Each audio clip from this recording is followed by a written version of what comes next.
And now, for the 10 minutes interpellations, you have the floor.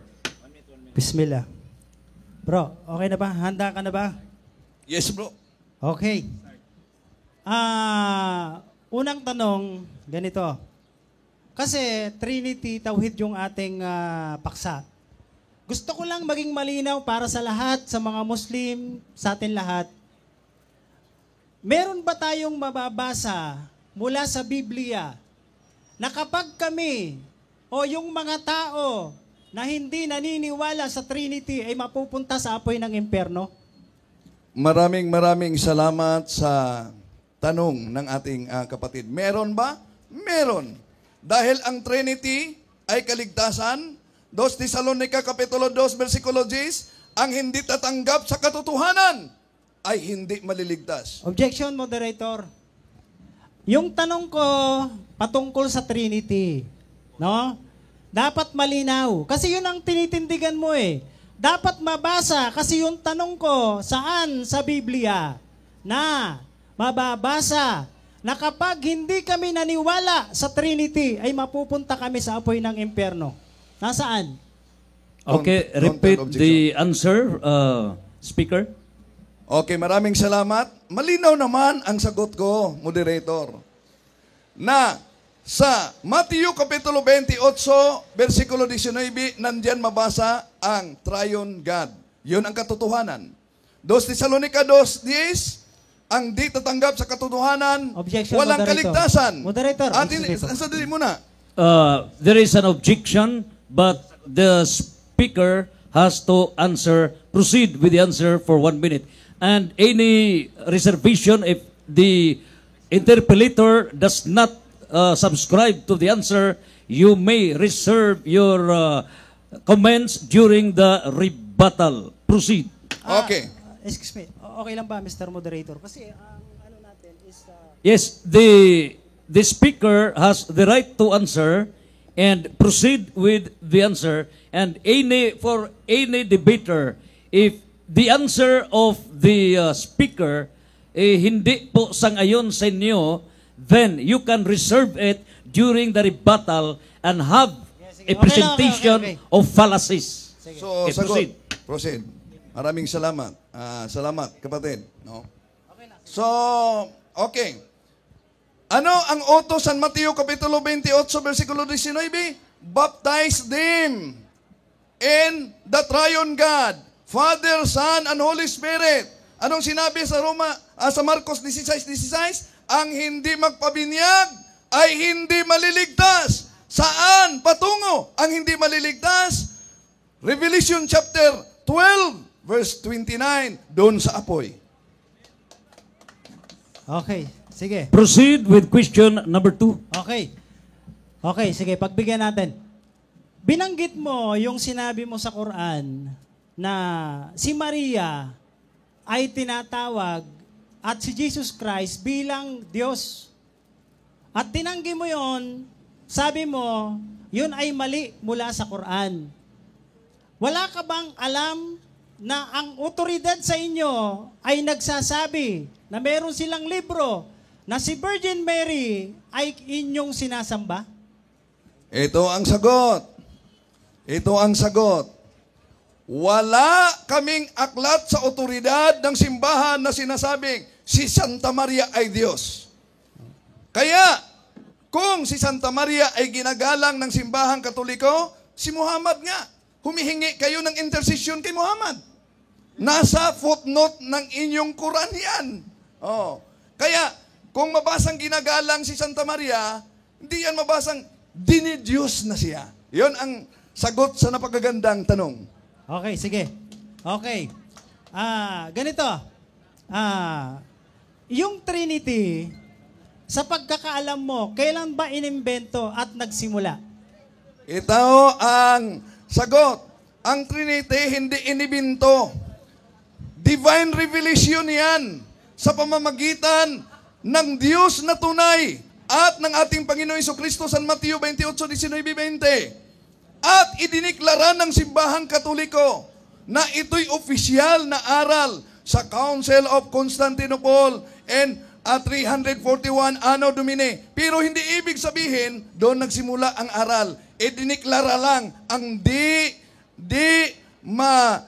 ang katotohanan kaugnay sa Trinity. Yon. Okay, sige. Okay, ganito. Sinabi mo kanina, yung Deuteronomio 6:4, binanggit mo doon, yung Yahweh. Yun ba yung tunay na Diyos na sinamba ni Abraham at pinangaral niya? Well, totoo yan na Yahweh, tunay na Diyos na sinamba ni Abraham, pero ang ginamit diyan, Ekad. Yahweh Elohim, Yahweh Eloheno, Yahweh Ekad. Ang Ekad ay hindi nag-iisang persona. Kaya nilinaw sa San Mateo 28:19-20 na nag-iisang Diyos ay walang iba kundi ang Father, Son, and Holy Spirit. 1 John chapter 5 verse 6 up to 7. For there are three that were recorded in heaven, the Father, the Word, and the Holy Ghost, and these three are one. Bro, ang tinatanong ko, patungkol kay Abraham. Dapat mabasa mo sa Biblia na si Abraham ay nagturo o sumamba sa pangalang Yahweh. Ito Yun po yung tinatanong po natin. Nag-iba ang pangalawa mong tanong, no? So si Abraham, ito sagot. Si Abraham mismo naniniwala sa nag-iisang Diyos, Ekad. At kung makita natin sa Genesis chapter 18 verses 1 up to 5, yung Diyos na nagpakita ni Muhammad, Abraham, malinaw, tatlong persona. Nasaan? Nasaan talata? Genesis chapter 18. Okay lang ba, Mr. Moderator? Basahin ko. Verses 1. Okay, the time limit, 10 minutes. Reserve your rebuttal and take note your rebuttal Hindi. on during... Panibagong tanong ko na lang to. Yes, Okay. the time has been consumed for 10 minutes. Okay. The moderator would like to advise all the debaters that should you want further clarifications, you have to reserve first during the period of your constructive speech or during the period of rebuttal or at the end because Okay. everything will be settled. So the time has been consumed and now let's give the floor for Okay. the constructive speech of the negative side for 20 minutes. Ladies and gentlemen, Hindi. May tanong pa. Mayroong 5 minutes Mayroon pa. Oo. Mamaya 5 nyo na, minutes? iano yung ginagawa nyo. Mag-ano muna tayo rito kasi para at least maganda yung natin. Oo. okay. Consumed ang 1 minute, proceed. Okay, go. Okay. Brother Wendell, anong talata yon na sinasabi ni Abraham na sumasamba siya sa pangalang Yahweh? Kasi yun ang sinabi mo eh. Yun ang hinahanap natin. Nasaan po talata? Okay. Genesis, Sinabi ko 18. kanina, yung mabasa sa Deuteronomio, Yahweh Elohim, Yahweh Ekad, Bro. yon, sandali muna. Nasagot mo na yun, hindi yun ang yeah, tanong ko. Ang tinatanong ko for- sa'yo, for kaya the- binalikan kita, yung sa Genesis 18. Okay. Oo. Relax, speaker. Can you please clarify the question, interpolator? Okay, ganito Okay, po proceed. yun. Yung huling sinabi niya kasi, patungkol kay Abraham, na si Abraham ay sumasamba sa pangalang Yahweh. Hinahanap natin yung katibayan. Sabi niya na sa Genesis 18. Ngayon, hinahanap natin yung talata. Nasaan ngayon sa Genesis? Pakibasa mo. May Biblia tayo rito, babasahin natin. Nasaan? Okay.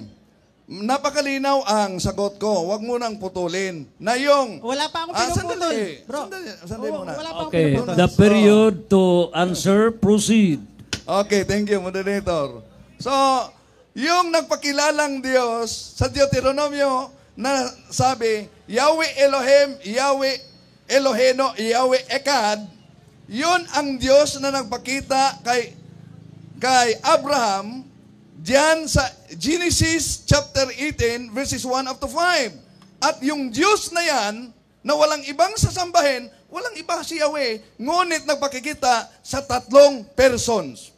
Okay, Mr. Moderator, mayroon lang akong objection. Okay lang ba kung babasahin ko?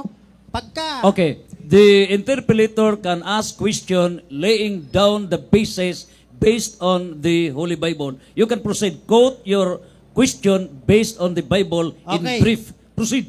Okay, sabi niya, nandito daw sa 18, yung Yahweh na sinasamba ni Genesis. Basahin ko lang sa Genesis, ito.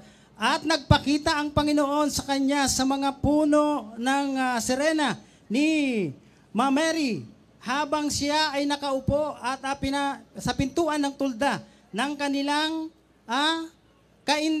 kainitan ng araw at titiningin ang kanyang mga mata at nang malakas at narito tatlong lalaki at nakatayo sa tabi ng pagkakakita nila sa kanila, itinakbo niya upang sila ay salubungin mula sa pintuan ng tulda. Yumukod sila sa lupa.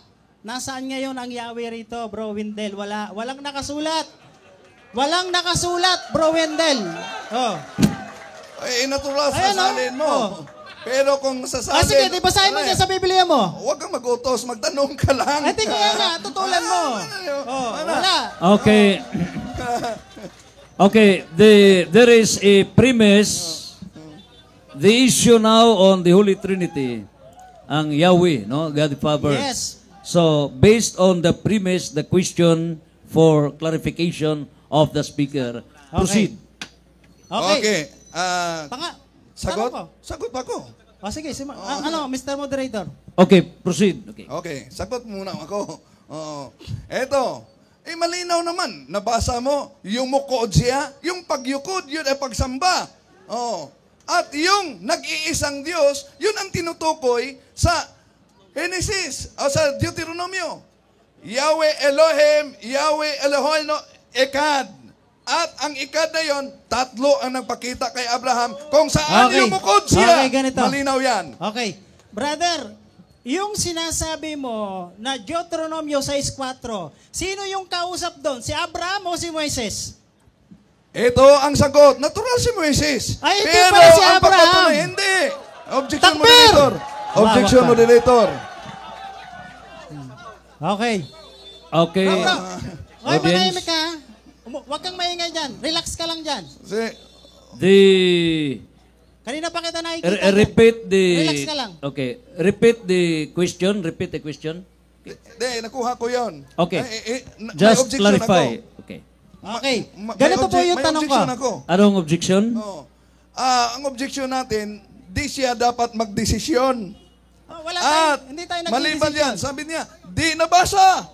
Sabi niya, moderator, ang ating ngayong tema, may side comment siya, ang ating paksa, patutunayan, hindi lang sa isang talata, kundi sa Bible. At walang Bible, isa lang talata. Objection, moderator. Okay. Objection, moderator. We would Objection. like to reiterate, based on the rulings, that the reference is not only exclusive on the Bible, but all other references. Yes. And therefore, all the detailed arguments on both sides can be crystallized during your rebuttals and reserve everything during the rebuttals. Proceed for the next question. Okay, maraming salamat, Mr. Moderator. Ngayon, binasa mo ngayon at tinutukoy mo, si Abraham daw yun, yung sinasabi mo na nandun sa Deuteronomio 6.4. Tinatanong ko sa'yo. Objection, moderator. Saglit muna. Wala Objection. lang objection, tapos na. Objection, moderator. Anong basis? Sabi niya, tinutukoy mo nga yung Deuteronomio 6.4 si Abraham. Hindi ko na sinabi yan. Ito yung tanong ko. Kasi, sinabi mo, Okay. yun daw yung Yahweh. Kasi tinutukoy mo Shama, Israelo, panay ang ganun mo pa di ba? So ngayon, para mapatunayan natin na totoo yung sinasabi mo, na si Abraham yun, pati yung sa Genesis 18. Ngayon, ito yung tanong ko, nasaan yung katotohanan o yung sinasabi mo na si Abraham yung kausap ng Diyos doon at hindi si Moises? Ito ang sagot. 6.4. Ito ang sagot. Sinabi ko kanina na walang nag-iisang Diyos na binanggit sa Deuteronomio Kapitulo 6:4, si Yahweh, Echad. At ang nagpakita kay Abraham, doon sa Genesis chapter 18, verses 1 up to 5, ang tunay na Diyos na nagpakita sa kanya sa tatlong persona. Yon pa lang, malinaw, inihayag na ang Trinity, dahan-dahan, at idiniklara ito ng simbahan. Pro Dio et Ecclesia.